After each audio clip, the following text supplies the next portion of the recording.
Hello, everybody. Welcome back. Welcome back, everyone. We are here. So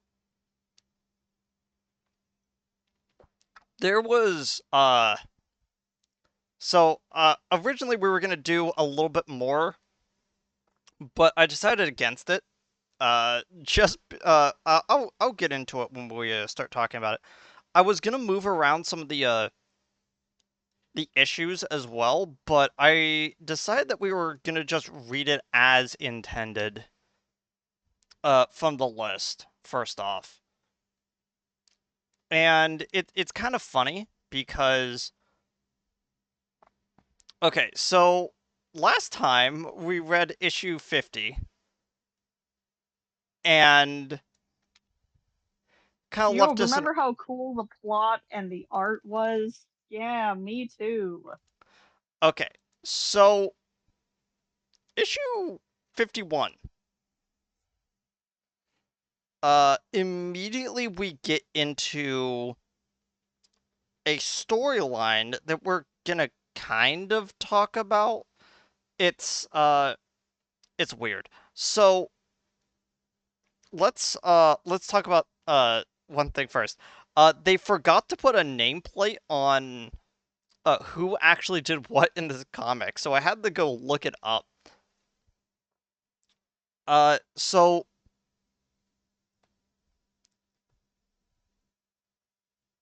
So the script is by Bowlers, which is interesting, and the Yeah. art is by Maxwell, which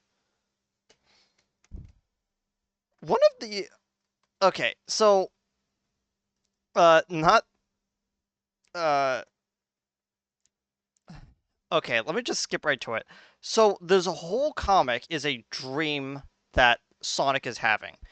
So Sonic goes to an award ceremony with like the rest of the freedom fighters to basically be like, we finally defeated Robotnik. Isn't that kind of cool? It's like, yeah. And then he goes to sleep in his race car bed. Very Sonic of him. Yeah. Very And canon of him to do.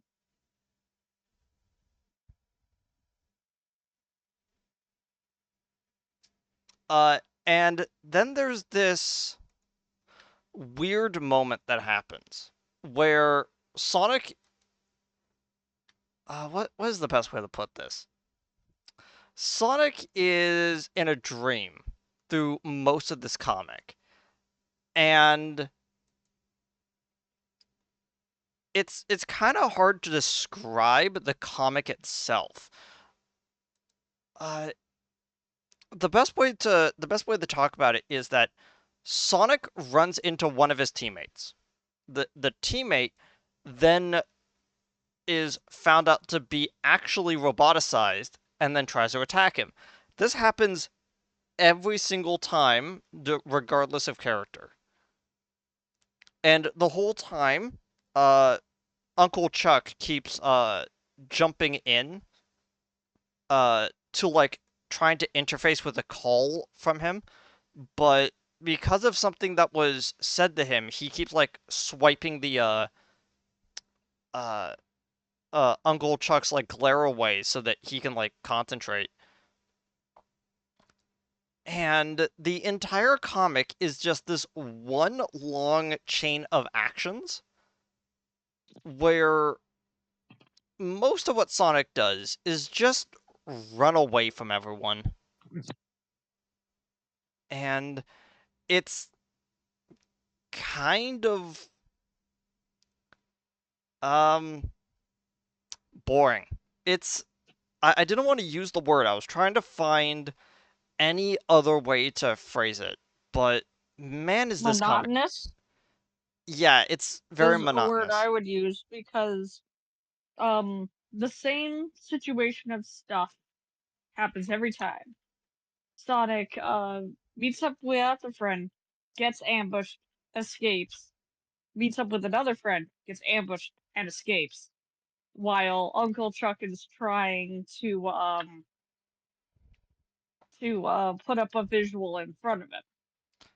one of the only real part of this comic that actually like made me really excited for what I was reading was the page in which Sonic is like Sonic is being surrounded by like a bunch of his friends who are now roboticized, just like yelling to join him, and he basically grabs his head as he's trying to like think about what's going on, and it just shows an outline of Sonic against green static as he's just trying to remember back to like better times. And unironically, it's like a really good page when it comes to like just artistic stuff. Um, I think I mentioned this the last time we saw Maxwell's art. I kind of don't like it. It's in this weird chibi state that's kind of hard to look at sometimes. It's not It's bad per se, really but it's overly balloony, I would say. yeah. Like everywhere that should be an angle is a curve instead, even when it would benefit to have harsh lines. So 21 pages and we finally get to something that is interesting to talk about, which is Sonic wakes up and he's got this like massive device just like strapped to him as he's like looking around and he goes, "Okay, what happened? I just had like the weirdest dream." And Uncle Chuck is sitting there just going, "Well, it looks like that the award that you were given at the ceremony earlier had an artificial virus onto it that basically was going to put you in an eternal nightmare so that you don't wake up." And Sonic is like, "Huh, that's weird." And then everyone goes, "Yeah, it's really glad that got you out of that." Dot dot dot. If Robotnik had And nothing then to they do know. with this, then who did it? And there's this and Sonic is like strikes his pose where it goes, I wonder. And then it says in like a little text box is like this scene will be explained in the Sonic special that's coming up soon. And I nod and just go, "Yeah, sure. Okay, dude."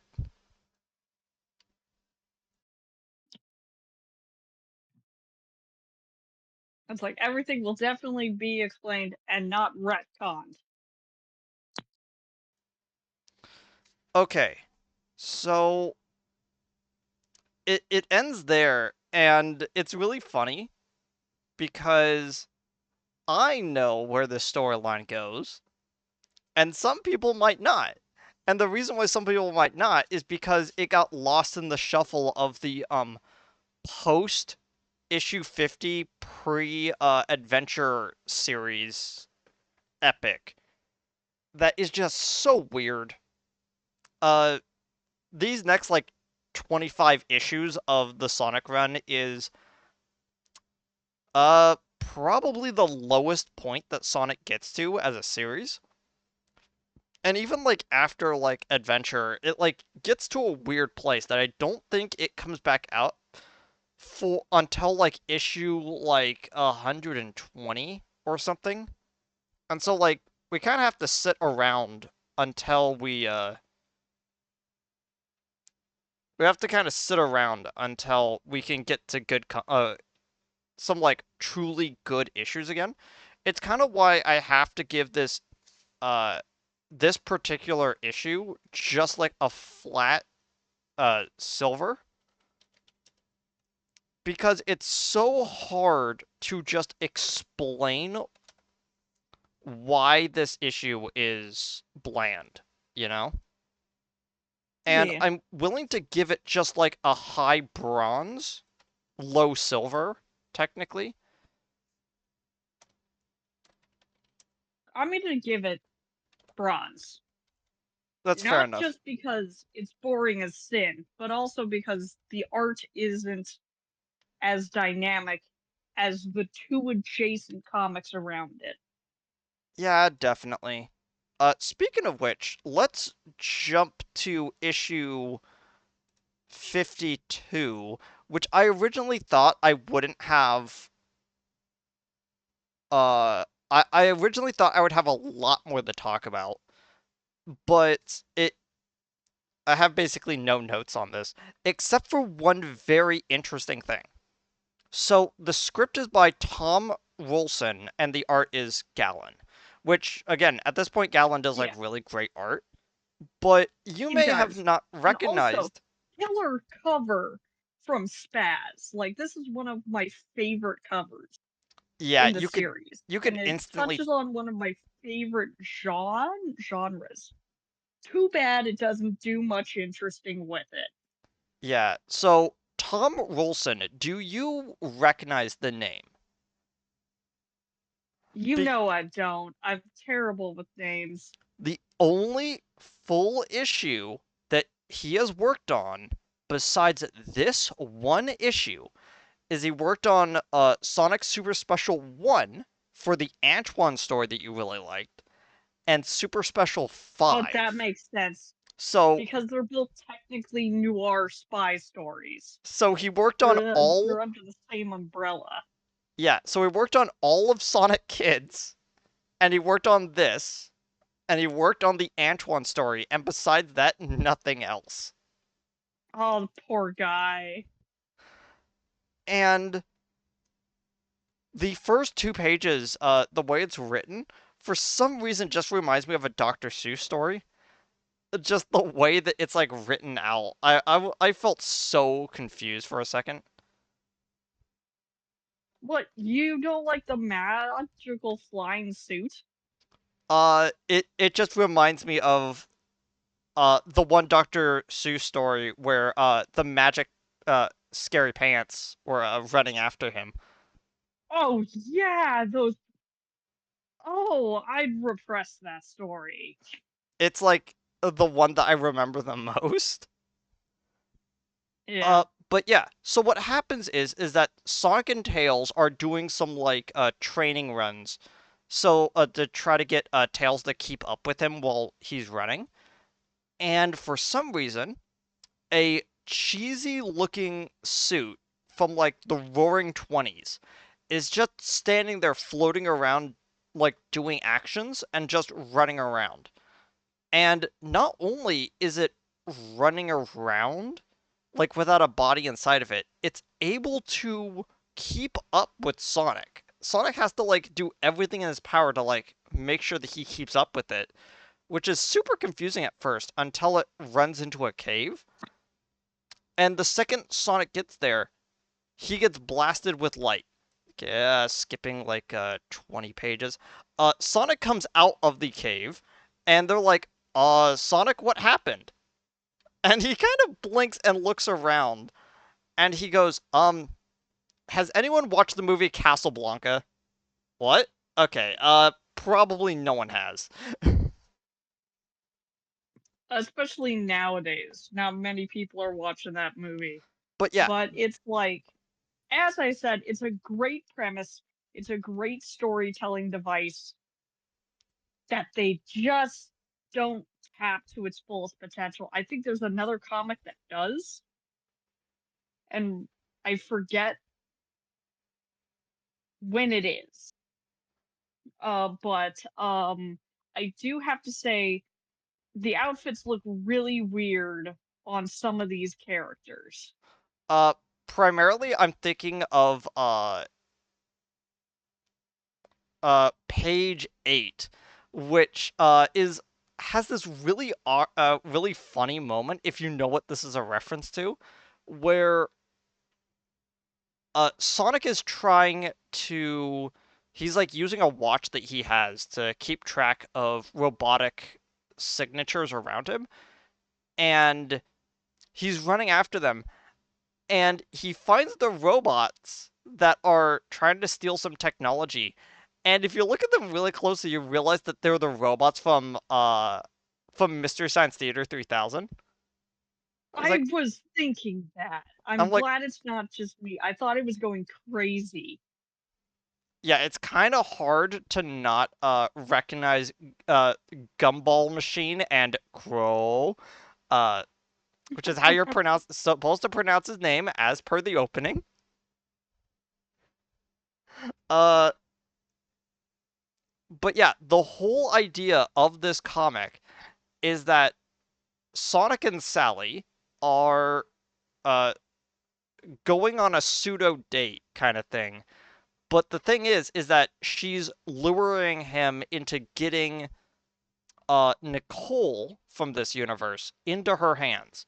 He goes on a mission, comes back with it, and Robotnik with his combots are basically like, "Well, I'm here to stomp out the rebellion before you do anything." And they use this moment to like take out all of his robots, escape from Robotnik in kind of a silly way, but like hiding under a table. And then they do the Casablanca scene where it's like I'm gonna send you onto the plane. Goodbye, goodbye, Sonic. And then everyone has like a victory as uh they have fought back the menace that was Robotnik. We can't we can't forget the way Tails looks with those goggles on. I know they're supposed to be goggles, but they look like giant eyes. Hey Pim, why does your Absolutely eyes just look so red weird? googly eyes. And it's Tails. Tails. You have to stop the mushrooms, Tails. They're not good for you. Yeah, he looks like Pim from Smiling Friends, and it's very funny. Uh, Oh, he does. but yeah, the secondary comic is uh a cutback to Princess Sally of what she's doing around the same time. And they're all trying to kind of figure out what's going on.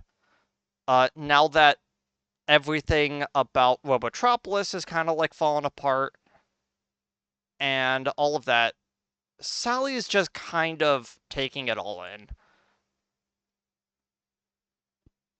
And most of it is basically her just trying to get caught back up with what she missed during the whole saga. But the one thing that instantly stuck out to me was it shows a bunch of characters on like sidebars of like getting information from it. Like one of like of course Lupe from the wolf pack is over there, and you see the Arctic Seal from the Arctic Freedom Fighters, and she's mostly talking to the Chaotix at the time. But in one box over to the right is a female character we have not seen yet, and this is her first appearance in the entire comic. I would like to introduce you to the other uh because if Sally has a side boyfriend, Sonic has to have a side girlfriend. So And it can't be Amy. we get It partially can't be introduced. Amy. Yeah, we get partially introduced to Mina the mongoose, who will become more of an integral character later on. But it's just really And awkward kind of seeing her in this sort of like leadership role talking with the princess at this point because we don't really know her backstory right now. And so it's really awkward for her to be here now knowing her backstory. yeah, Okay. So it, I'm gonna guess that you gave this that you gave this one a very low silver, I gave or this one a silver. Um, Mostly because unlike the last one, the art wasn't holding it back. I wish they'd done a bit more than a Casablanca reference. With the A side story, seeing Mina's great in the B side. But this issue really felt like it was a filler. passenger. Yeah, well, it wasn't filler. It felt like it was a whole way that we were going from one arc to the next as they're frantically trying to find their new villain. To be fair, I don't think the actual Sonic comics like get a real storyline until like I'm gonna be real until like issue like 60, like somewhere around there. Uh, But I think it takes them a little bit longer, let but me check to yeah, see it's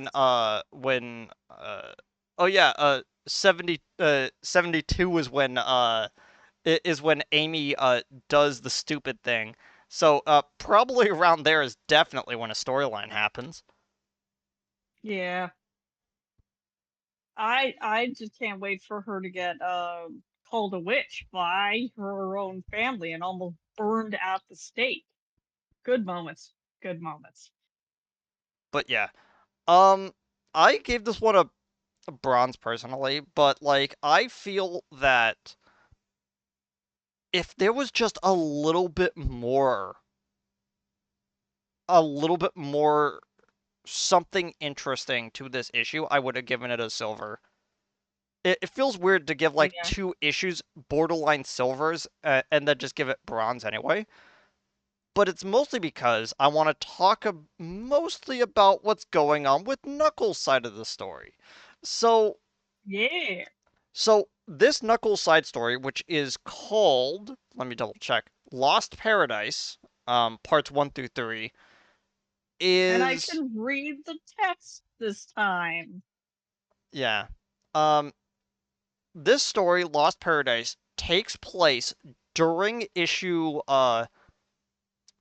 shortly after issue 50 through issue 51. So by around issue 52, when Knuckles is calling in, this whole storyline is basically done, and we're basically just getting caught up with him. And I'm gonna just say right now, we probably get introduced to the most important character that Ken Penders has ever written. She's she's definitely the coolest, have to So say. One so of the most well written and coolest characters because they fumble the ball on Sally so many times it infuriates me. okay. So Vector is going for a swim when he notices that there is just a lone random Legion member just walking around. And so obviously Yeah. he's gonna try to get the jump on them. And they just sucker punch him, pulls out a stun gun, and just basically just lays him out. I was like, wow, you really did that to him, huh? Well, they had to wharf the heavy of the group, right? Because the Yeah. fastest way to show someone means business is to take the biggest, strongest guy on the team, even though Vector doesn't look it yet. He's the team heavy. And they have to mop the floor with him to show that someone's a threat. I The more do like times you do it, the less time it works. I do like the line that they say when throwing Vector, just going, I'm through with square dancing, and I just go like, why do I suddenly imagine this character for the rest of like this miniseries with just a borderline Louisiana accent? It's not the I type of mean, it would really fit. it fits with the character, but not where with what they're from, and it just feels Yeah, awkward. Now, I it have a does. lot to talk about when it comes to where they're going with this storyline with Knuckles. And I have to bring up what I think I may have mentioned it in the previous episode, but I need to state it again because I ran this so many times where I had to explain this. The echidnas as a race kind of have a triangle of loyalties that they go to. And echidnas will either gravitate towards um,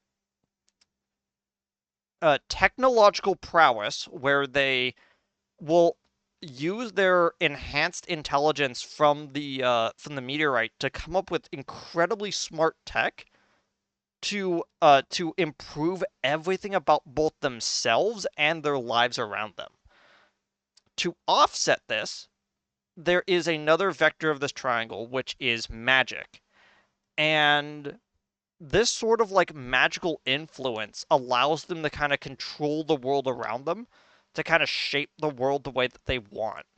And oftentimes it has this like supernatural aspect to it, but this vertice that is against both of them is what I'm gonna call echidna traditionalism, where it's this idea of finding your roots and relying upon like very staunch traditions to justify your morality when it comes to interacting with these other two. So it's finding this middle ground and either using none of them or both of them together. Knuckles has always been the traditionalist, and it mostly comes from the way he was raised with not being able to access either magic or technology, but it's also the fact that like he is constantly being pulled in the direction of uh being very traditional because he's affiliated with the Guardians. This character that we are introduced to is not like that. A lot of the Oh time yeah. a lot of the times when technology is brought to them, they will either utilize it or they will defer it in a way that shows their level of intelligence, not just like fighting prowess. And it's what I kind of like about them a lot. So Knuckles is sitting there just like trying to meditate, but because he has a heightened sense of awareness, he can hear the taser from like 30 feet away just crackling, going, "Hmm, I wonder if someone's approaching me from behind." I was like, "Yes, Knuckles, I think we can all hear that."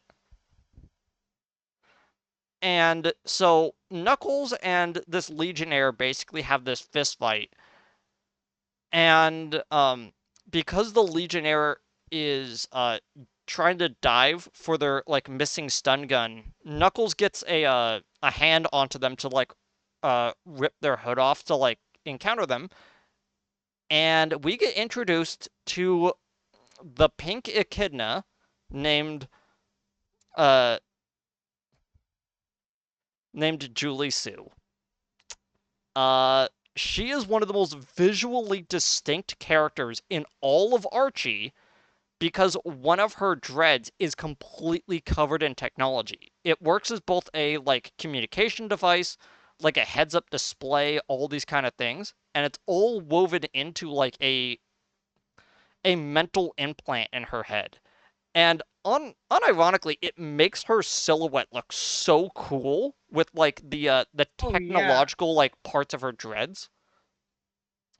But instantly, Knuckles is a little bit put off by meeting a female echidna for the first time since his mom, which is, to be fair. Been a And very long time. I don't think he can even remember his mom. uh, so Archie uses his fire breath to like knock the stun gun out of Julie Sue's hands, and Knuckles tactically ejects the batteries out so that she can't use it. And so he sits down and No goes, more D cells for you. "Yeah, it's like, okay, explain what's going on." And Julie Sue basically explains that somewhere on page 21 or 22 of issue 3, uh, she was trying to escape from the base when she passes Knuckles as he's running through everything. And she has to get out of there with her mission, but the second that she was out of the building, for some reason, she didn't want to rejoin the Legion, and she was basically so distracted that she could not, for a reason that she herself does not know, did not comply with the order to retreat. So for the last like few days or so, she's just been walking around the forest like not really sure where to go just trying to find Knuckles. And Archie immediately gets scared. It's like, uh-oh. Yeah, because And he knows that this is gonna go one of two ways, and he's not gonna like either of them. uh the rest of the chaotics basically show up to confront Julie Sue about this, and of course like Mighty has to like hold down Vector from like immediately just Hey, he's the only one. He's the only one who can. Charmy is too busy changing size to be uh able to do it. and accidentally leaving the panel box. But Hey, we don't talk about that. and they're all having a fight as Julie Sue like fully like removes her Legion outfit to show her battle armor underneath. As like Hmm. Knuckles is like, okay, we're gonna give her a chance, and we're gonna give her enough rope to hang herself if chance comes to it. And Locke is just looking the entire time as he goes, "Dang it, Knuckles, you found." I wasn't prepared to meet He my wife found. either.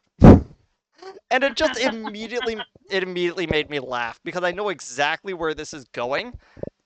If even if I didn't know the context, I immediately start laughing at the whole idea of like It was like, this is why I kept you on a very isolated part of the island, okay? I couldn't have you interacting with anyone else for the mission. you see, young child, this is why whenever we go out in the public, I put handcuffs on you so you don't accidentally touch other people. Um, um, but yeah, so Locke is basically inside Haven as he gets basically told by someone that I don't think we ever learned the name of this whole time. But I, I it's think the we other do. It's just a while. it's the other council member that has the glass The eye. glass eye. And they're like, "Okay, so what's going on?" And we kind of get the lowdown of what's been going on this whole time, which is there have been earthquakes coming from Marble Zone, and they kind of want to kind of check it out. And so Knuckles is going to take Julie Sue and they're going to investigate. And it's like, okay, it doesn't really feel like that there's anything out over here. How about we just go back? And just before Julie Sue can start fighting with Knuckles, suddenly there is a city there. A And really futuristic one to boot. It's not like just a couple of houses like not whole is. They've got like flying cars and there's like Elvis off to the side. yeah, and it's like, oh, this isn't just like a city. Like we're talking about Krypton over here.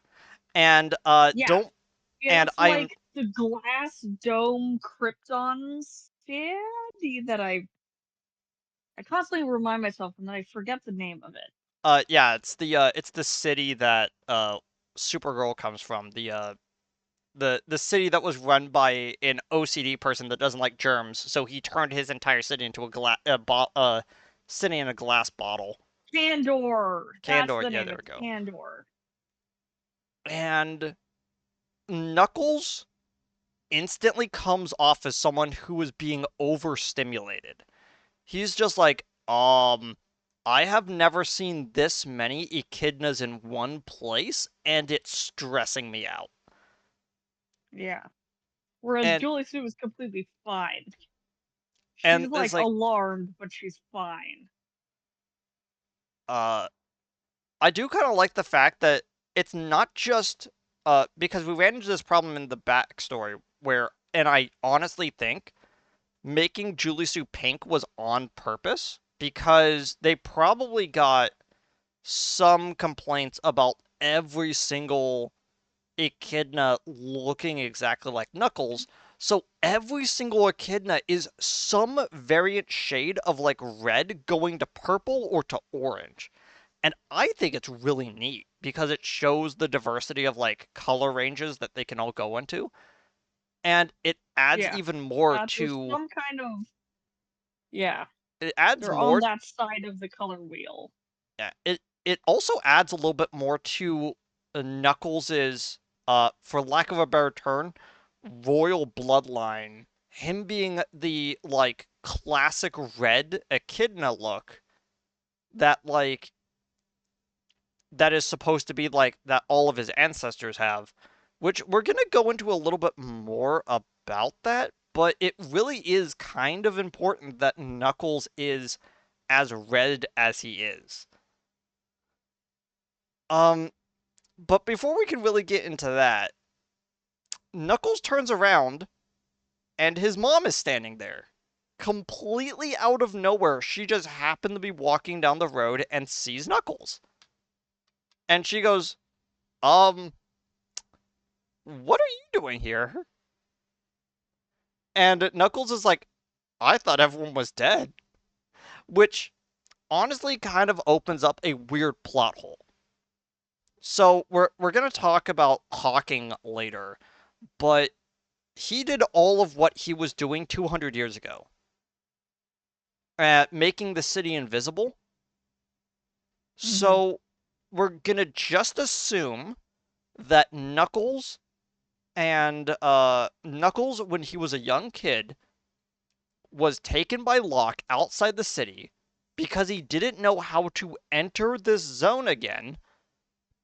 Uh, when he was left alone, was basically just forced to wander the outside of the zone for years, not knowing how to return.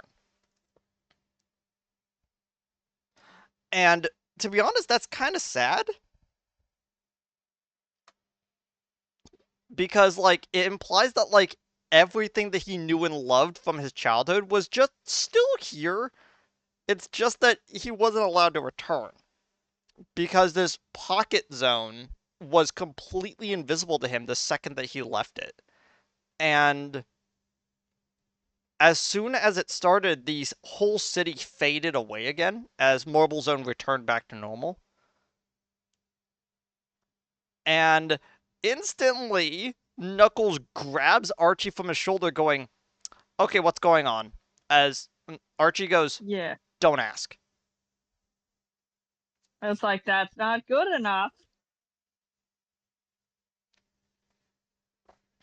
And Knuckles instantly said, yeah? Who told you to keep me in the dark? My father? As And Archimedes says nothing.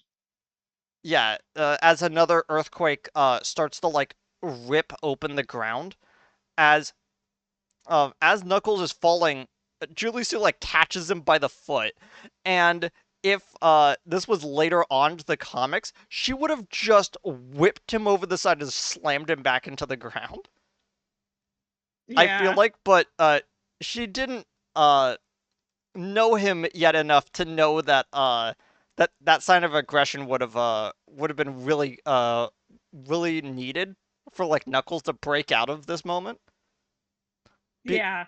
She's being too polite and trying to not overstay her welcome when she really just should have like Loki'd him just right onto the ground. She and would have been really into it. so Knuckles is like climbing out of the pit as Julie Sue like saves her. And Archimedes says a great line going, now is not the time to argue with the lady holding your leg. I was like, and she's like, at least one of you has common sense. And and he goes, no, you're just quicker, that's all. And Julie Sue's like, is he always like this? And Archie goes, he's actually gotten better. Mostly because he's had to deal with Sonic. Yeah. So we're gonna get into the reason why, but all of these shockwaves are slowly making Echinopolis. Uh, return from whatever zone that it was sent to. And unfortunately, it's also sending everything else as well that was sent away. And it's later revealed that the reason why is because the massive wave of energy from what Robotnik did in issue 50 is causing all of the extra zones to not just dissipate but also try to reform back with the main area. Basically, all the pocket zones are going away, and everything that was sent to a zone is basically shunting back into place. Mm-hmm. Which, for a lot of those zones, not a good thing because there's some dangerous stuff that's just lying around in a lot of those zones. Yeah. Which also means that a lot of the rings and a lot of the emeralds are basically being brought back up out of the ground. And that's an important thing to Whether remember or for not later. there are houses over them is immaterial to the summoning thing. Yeah. And everyone, when they get back into Echinopolis, everyone's kind of panicking. And then there's this like little tiny lore section about Guardian Hawking, which has the Yeah. most punchable face in existence. He looks like Booster Gold, He and I kind don't of know why. does, but Maybe it's the bolt, maybe it's the coifted hair, maybe it's just the way the top part of his armor looks.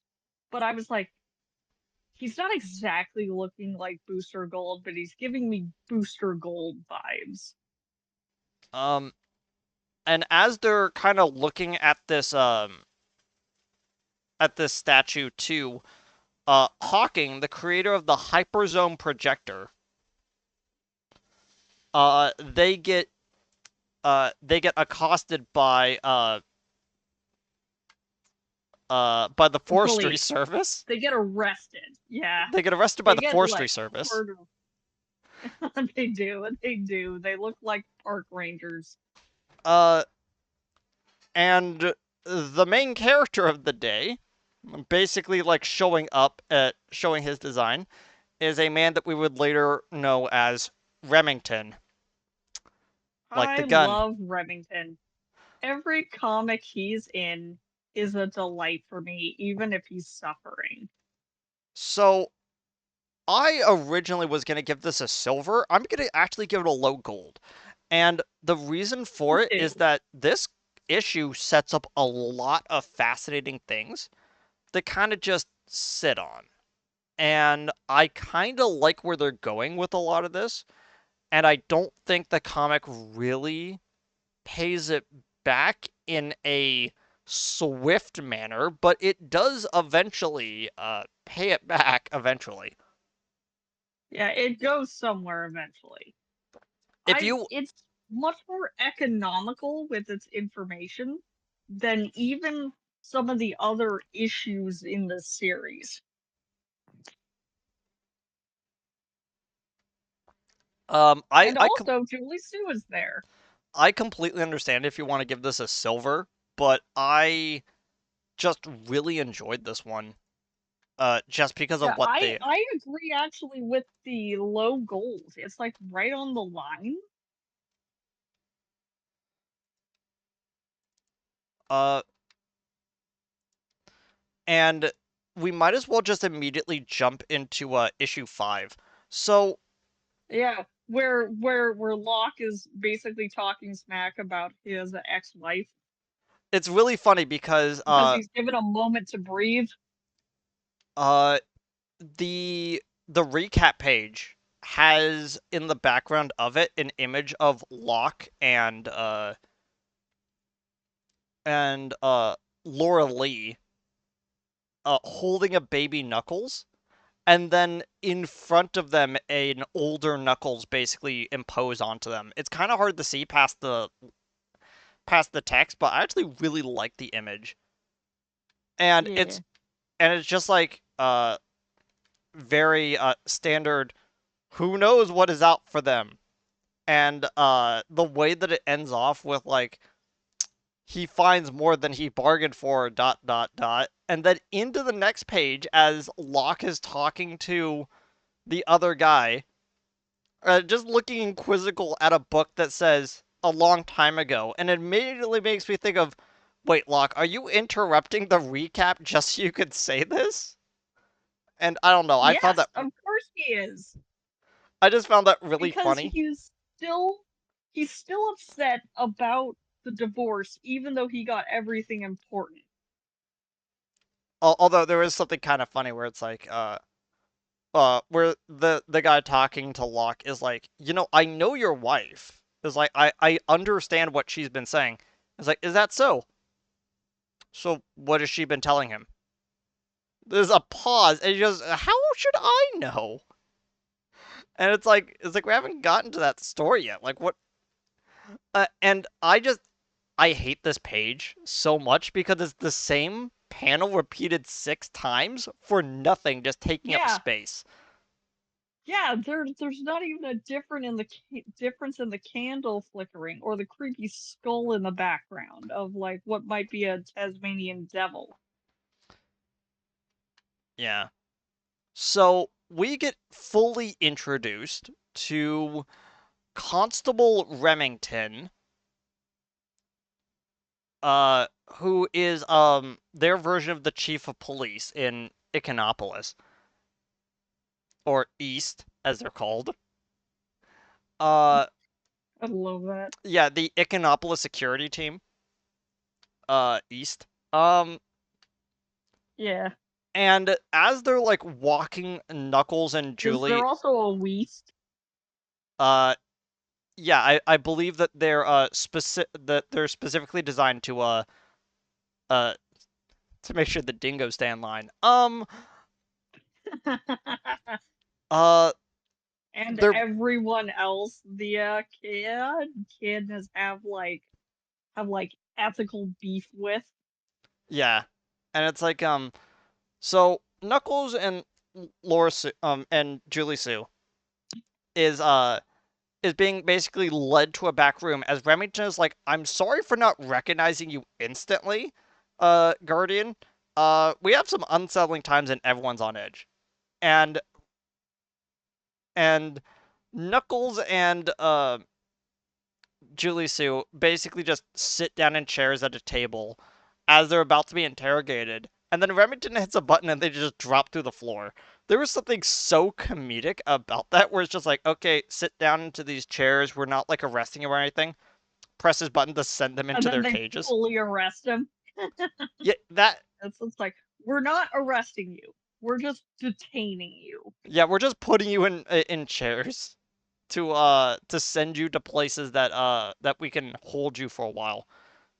So we're gonna talk about where Knuckles goes, but I kind of want to talk about where Laura Sue goes first because I think that we don't get back to it for a while, but it's very funny.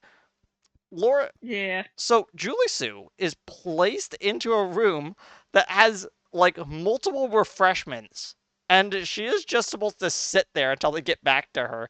And she's like, "Can I like get any form of explanation?" And Remington's like, "No, not really."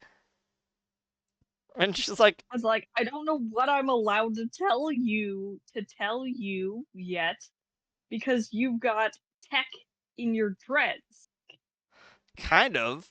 Um, it does kind of come Is off as that. probably how he was trying to read the situation and went, you look like a legionnaire, which is wild. So I'm gonna play this cautiously.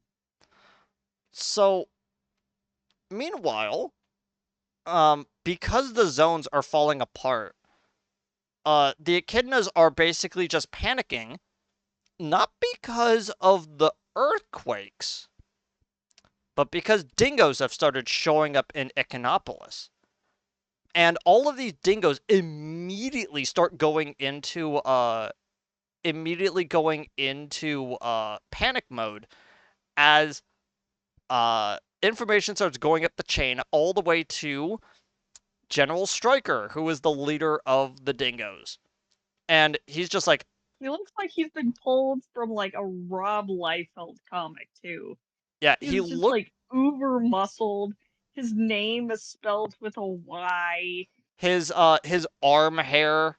Actually, I think that's a tattoo, but it looks like it's like Yeah, it's a tattoo. for a split second, I thought is like his arm hair is in the shape of a bird. It is in the shape of a bird, but it's not hair. Yeah, and he's just like, I have been waiting so long to be able to actually do something.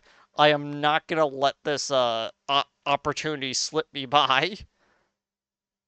And I just wanted to point out like something that's very distinct about the dingoes is that they are deliberately designed uh at for okay, I had to double check this, and it's because of the very vibrant green that is on their outfits. I had to double check to see if this is a reference to like the Australian military uniforms, but Australia actually uses a lot of like dark browns in their outfits. So Striker having So camo the color of pants, the dingoes, then. yeah, uh Striker having camo pants immediately invokes like American General from like an 80s action movie, you know? Well, with muscles like those, yes. Um, but yeah, uh, Knuckles, meanwhile, is basically dropped into a uh very fancy looking setup as he's basically just lured into the next room and he's like, okay, what's going on? As he rounds the corner, as he sees a very old echidna in a wheelchair just basically roll up, like their gloves are like falling apart at the seams. Their dreads like go all the way over to the floor and like wrapped around them so they don't like get caught up in the wheelchair. And he goes, "Hello." And Knuckles goes, "Grandfather." It goes, "No, no, no. One generation after that." "Oh, okay. 7 generations removed actually." "Oh." I was like, "Yeah, I'm the Guardian from 200 years ago." So it's like, okay, so we have Knuckles, and his father is Locke, and his grandfather is Athar, and then Athar's grandfather is this guy who is Hawking, and Knuckles, Like the radiation. like the radiation, actually, yes. Um, and he gets Knuckles to wheel him into the next room, and which is like everything you need to know is right here. It's like all you have to kind of do is just hit that button over there and like grab the box that's inside of it. It goes, okay, what is this? And it goes, these are my personal logs from when I first encountered the dingoes and what happened. So back in the day when These are Hawking, my cassettes, sonny boy. I play all my music on them. yeah, it's like back in the day, um, when Hawking was doing his rounds, when he noticed that like some of the storage depots that had all the technology that the echidnas basically squared away like 1,000 years ago at that point, uh, started getting broken into. And the dingoes uh, basically were using this technology to kind of amass sort of an arsenal to try to fight the echidnas. And it's actually kind of interesting because echidnas in the real world have only one real predator in their entire ecosystem, and it is dingoes technically. And so uh, I do kind of like how it's like, yeah, these are like the only people that can actually take out echidnas, and they're just doing it through sheer military force against like a guy who can fly and like make cars explode just by like thinking about them, you know? Mm-hmm. And it's really interesting because the things that the dingoes do is that they put together enough of an arsenal to drop an entire salvo of nuclear missiles on top of Echinopolis. And so Hawking goes, okay. And he goes down into one of the bunkers and he gets enough technology in place to to amass a satellite relay that instead of like, you know, putting out waves or something, it's just a laser. And this laser, in very short work, gets rid of all of the missiles. And the entire time, Hawking is basically saying that he hates the fact that he is basically breaking his vow against technology just so he could save Echinopolis. And he makes the wording that he uses is very fascinating.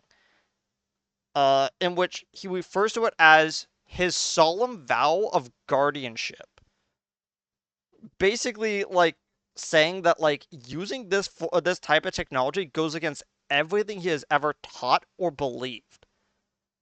And we then kind of see this as a little bit later and earlier actually when uh when one of the discs finishes playing, they immediately just get ripped out of the system and then get replaced with another one inside the box, just floating magically.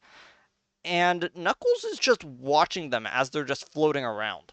Like, not really, like, thinking about them, but it's very clear that in his old age, Hawking is using a lot more magic than we have really seen from any other character besides people like Athar.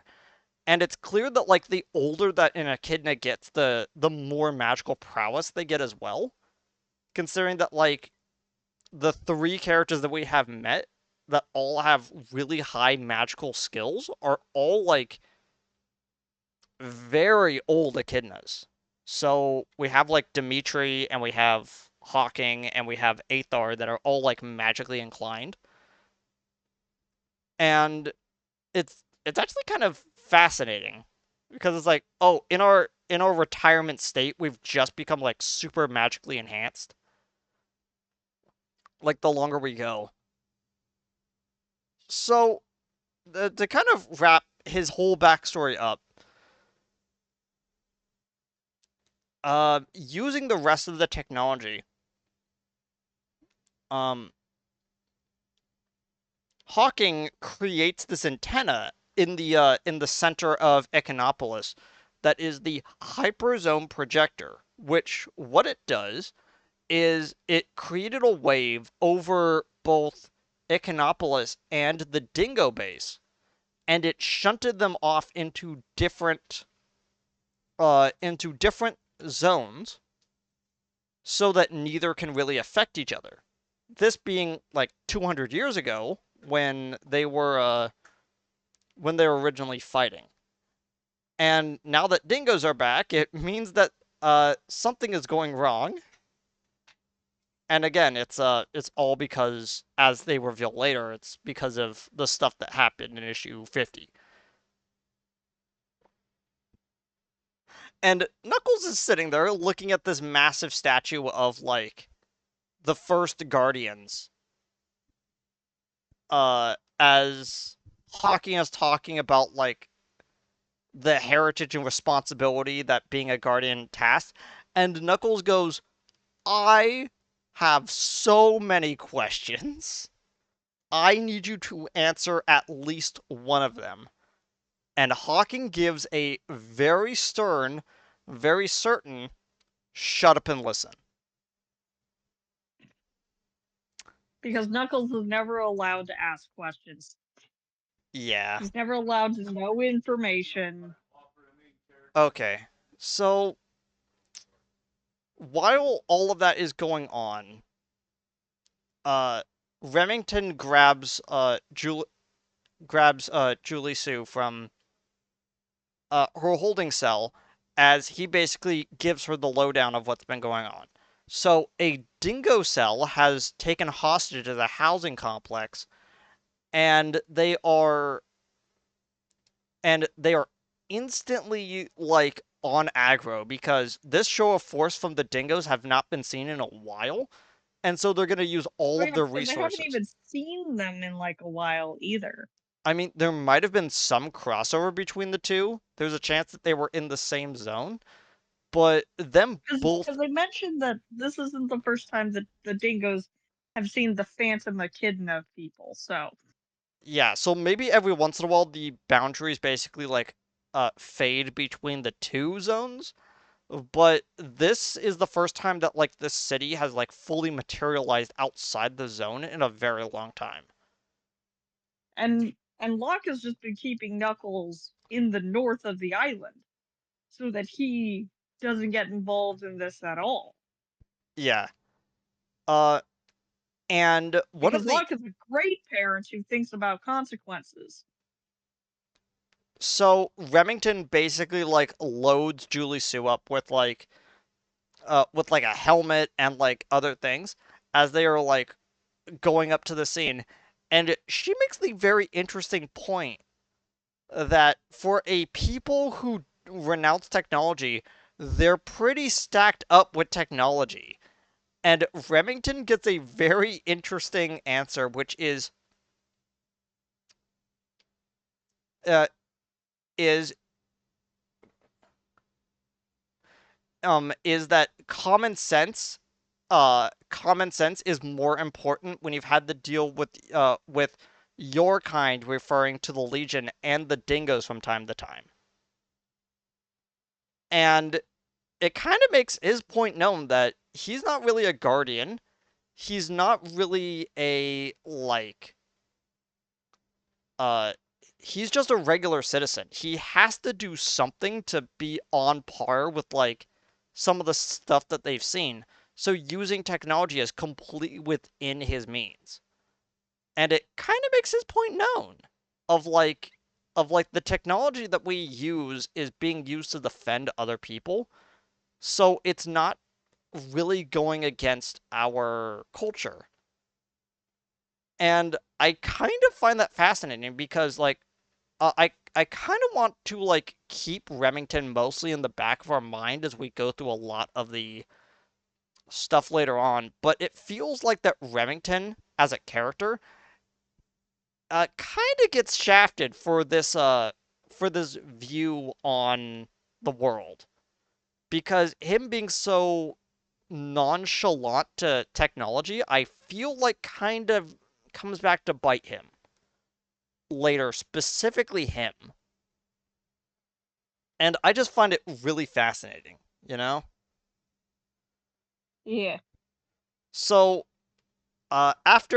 after the earthquake that had just happened, and Knuckles finding out that the that out of the hostages that they took, the Dingoes decided to grab Knuckles' mom. So he's like, Yeah, because they recognized her. yeah, because I'm gonna they're just they're assume, like, ooh, valuable hostage. uh, but before we go on to the next issue, I kind of like what Remington referred to Julie Sue, where they're like getting everything ready, and uh it's like, well, you were with the Guardian, and right now you're needed to accompany us. You are his representative, are you not? And she's like, what? And it's just this instant like, well, you're a thing, right? And And she is so insulted. And it's like, what do you mean by that? And I don't know. I just found that really funny. How it's just like, I assumed that two echidnas that were together are literally together.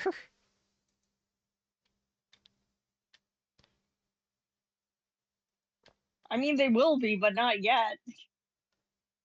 uh, And They'll make a beautiful dysfunctional family, just so like everyone else in this series. I'm gonna just give issue 5 a silver, just tentatively, because it's just very like middle of the road. Yeah. Um, and as I talk about issue 6, I need to make it clear that it actually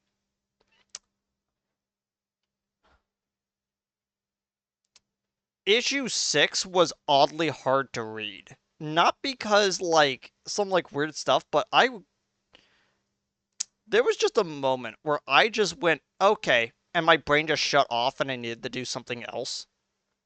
Cause I just got like so just out of it.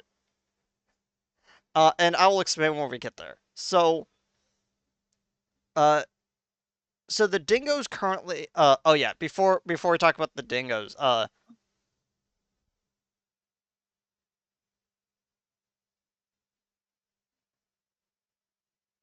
sorry, I'm just like so confused. Okay, let me send you the image that I am looking at right now. So, there is a panel in the beginning of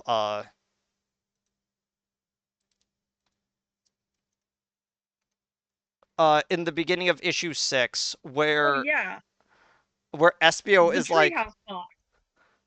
yeah. Yeah. I went of I don't know how that logistically works, but I guess it's a magical floating island, so I shouldn't question it too much. So And uh I went, yeah, magical box with an invisible ladder. Why not? It's probably a pocket zone. but yeah, there's like a hidden Pocket like zones that are clubhouse falling apart. up in a tree or something. But Because yeah, crocodiles are known for climbing trees. the chaotics are sitting there going, so are we going to get involved in any of this? And there's almost a resounding no, I think we should just let them do whatever because I feel like getting involved at this point might be more of a problem if we just like try to do stuff. I was like, oh, okay. Yeah. So the dingoes currently have Laura Lee and a few other characters in this high-rise penthouse type thing. And they have them on like one of the lower floors right now as they're just trying to keep control of the situation. When suddenly, using Archie's teleportation, just just bamfs into the room and just starts punching all of them. And as he's like taking them out, one of the other echidnas just full on just shoulder tackles one of the dingoes and just throws him across the room. And Knuckles gets introduced to Winemacher, who very aptly just goes, "I played varsity." It's like, "Hey, Winemacher, how you doing?" As Knuckles' It's mom, like I'm sure we'll see you only in good times. Only in good times. Knuckles' mom runs up, just hugs Knuckles, and just like is nice to have them there. And at this point, my brain started trying to remember who Winemacher is, and then it went, "Oh yeah, mom's new boyfriend." I forgot that's who he was. Well, they said that the Laura Lee's consort was also a hostage as well. So it's like I'm like, oh yeah, the stepdad. That's right. Yeah, I don't think they're actually like married at this point. I think that they're just dating. No, yeah. Laura Laura Lee kind of has hang-ups about marriage. So, the dingoes basically just start fading out again, and everything is going back to normal. And we cut back over to uh Hawking as his own aunt just like appears next to him, who is named Deo, Deo. Deo. Um, I think it's a reference to rodeo, but like I'm not sure. Not rodeo, but rodeo. Um, and immediately they're just like, so what's going on? And Hawking basically goes, here, let me call up Locke. I need to rant to him about something. And Locke is like, okay, what's going on? Because they're like through the transmission, and they basically start laying down all the information that I said earlier, which is in issue 50, because of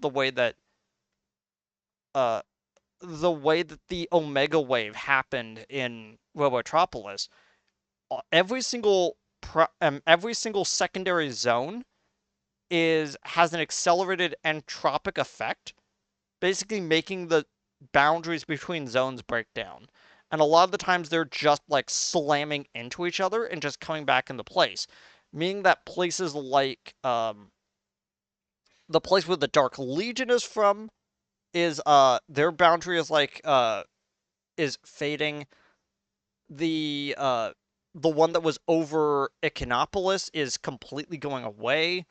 The one over the Dingo base is coming back, and since those two zones were overlapping each other, dingoes are just now appearing in the middle of the city when they thought that they were in the middle of their base, which is causing a lot of problems. Uh, I actually completely forgot about something interesting that is mentioned by Julie Sue at some point in the previous issue where Remington kind of is trying to explain why it's very important that they make sure that Laura Lee and especially Knuckles is safe. And she's like, "What are they, royalty?" And he's like, "Effectively, yes."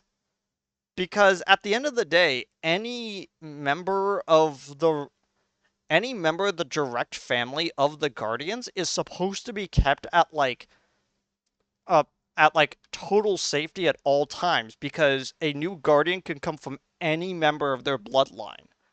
So basically, Knuckles might not have a kid, and the next Guardian might be like Laura Lee's like second child or something. Like they do not Yeah. know because the way that guardianship works is not a pure linear line. So it's so they have to make sure that every member of the family is safe at all times because that's what they're because that it's very important to keep at least one guardian around. Yeah, so that they can use the Master Emerald. Yeah. And Remington gets everyone to safety. They all get into like a cozy little building, and then there's a moment of silence as Laura Lee goes, "So you haven't said much to me." And Knuckles is kind of like still lost for words, not really sure what to tell his mom. Because the last time that he saw his mom was when he was like 5 or 6, and he was being removed from the Echinopolis zone to just be stranded out in the middle of the woods. And he's like, I don't know what to tell you. And Laura Lee, like, instantly gets kind of sad about this, Yeah, where it's like, how. It's like, what did your father do to you? Which is a very raise him correctly is the answer. yeah. And I am going to summarize the next, I think, like 7, 10 pages, like very Yeah. quickly, because I am not gonna kid you. Everything that happens is just a bunch of actions that have almost no weight to what happens afterwards. So, General Stryker, We don't really get his full name until later. Uh, Basically gets on all of his equipment to go fight Knuckles. All the while, like Knuckles is trying to help some people that were being like captured by dingoes like show up. Meanwhile, the dingoes, while trying to like maintain some sort of presence in town, uh also have to like contend with the echidnas like running around because there's still earthquakes happening all over the place, and everything coincides with Knuckles and Stryker having like a very quick fight inside his office as Julius grabs one of his curtains and just basically drapes it over his head as Knuckles just beats him half to death with his own flag, which is a very funny image. I'm not gonna lie. Yeah.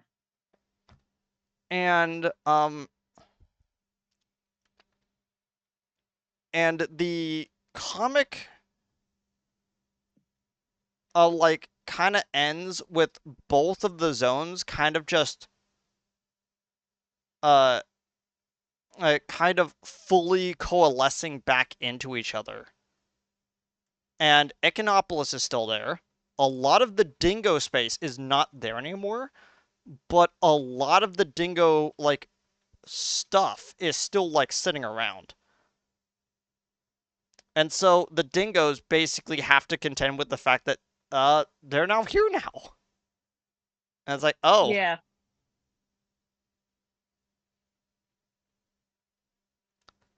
uh and And so Stryker is right. No one won in this fight. yeah. Everything was kind of destroyed. Um and so Knuckles and Archie basically go back to the place where he met up with Hawking as Deo and Archie see each other, and Archie just goes, "Wait, what is my grandfather doing here?" And it's like, you do will. There's this kind of like great moment where we find out that like the family name of like that. Okay.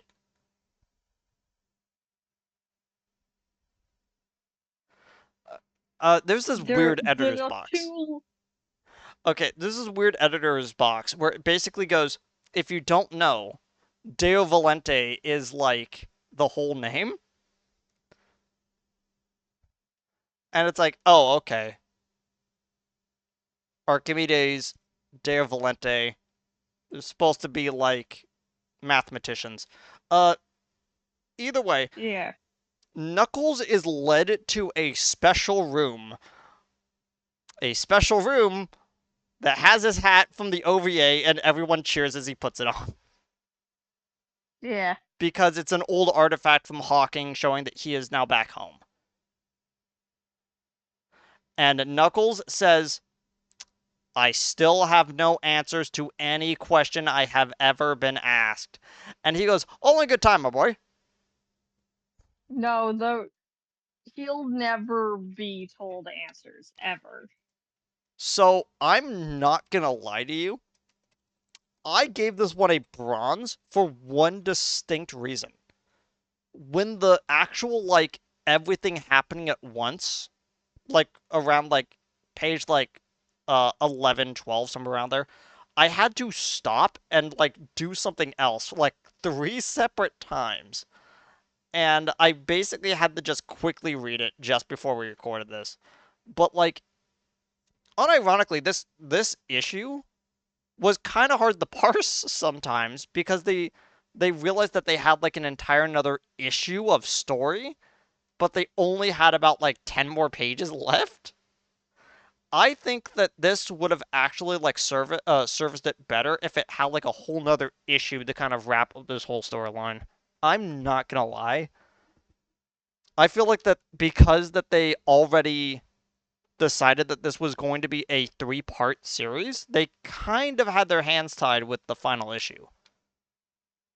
So they Yeah, just had way too much to talk about.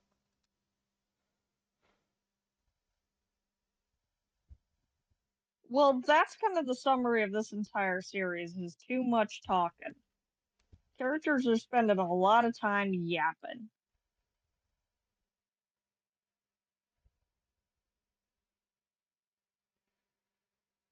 But yeah, what'd you give this one?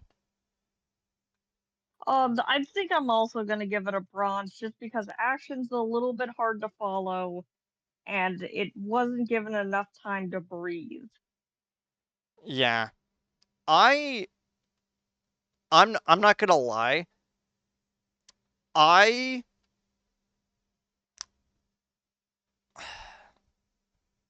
it's kind of hard not to just instantly start like talking about everything that happens with the dingoes, but we have to wait for the actual story bits to come up for me to go on like a giant rant about it. But I Yeah, feel like for the story that is coming up to be relevant and important, the dingoes just suddenly being stuck in Echinopolis is of vital importance to the way that the story is written. Like, it really yeah, does feel like that with everything that happens to the dingoes, them being kind of stranded somewhere is actually very important. Like, the more that I think about it, the more I actually do kind of like how sudden this whole thing just kind of ends up being, even if it really wasn't the intention, you know? But either way, yeah. um, we have that's it for this week. Um, my uh, it feels weird because every single time I think about like what's coming up with the comics, I basically just sigh as I think about like what's actually coming up and what's soon to be coming up. Because I look over at Super Special 4 and I just go, "Oh, that's going to be not fun to talk about." Yeah, I think about like the next few like Knuckles issues and I just like kind of sigh. yeah, But yeah, join us next time for hopefully a shorter episode in which I don't rant about the Knuckles storyline the whole time because there is no Knuckles bit next week. But like, man, this next string of issues is just not as good. So I'm kind of yeah. dreading just kind of diving into them. Well, it's the growing pains. Eventually, we'll get to chaos, so it'll all be good. Yeah. Uh, but the last thing I do want to point out is the end of Knuckles 6 is it blatantly says what the next storyline is going to be, which is the return of Enerjack, which instantly made my brain go, "Oh," and then I thought about what, "Oh no," because I remember what happened in that three-part series, and Yeah, I am both saddened by this and also very ready to talk about that because it's another time to talk about how cool Enerjack is. But anyway, was there any other final thoughts from you? no, I think we basically covered it. Okay. Um, see all y'all next time, I guess. Bye, everybody. See ya. Bye.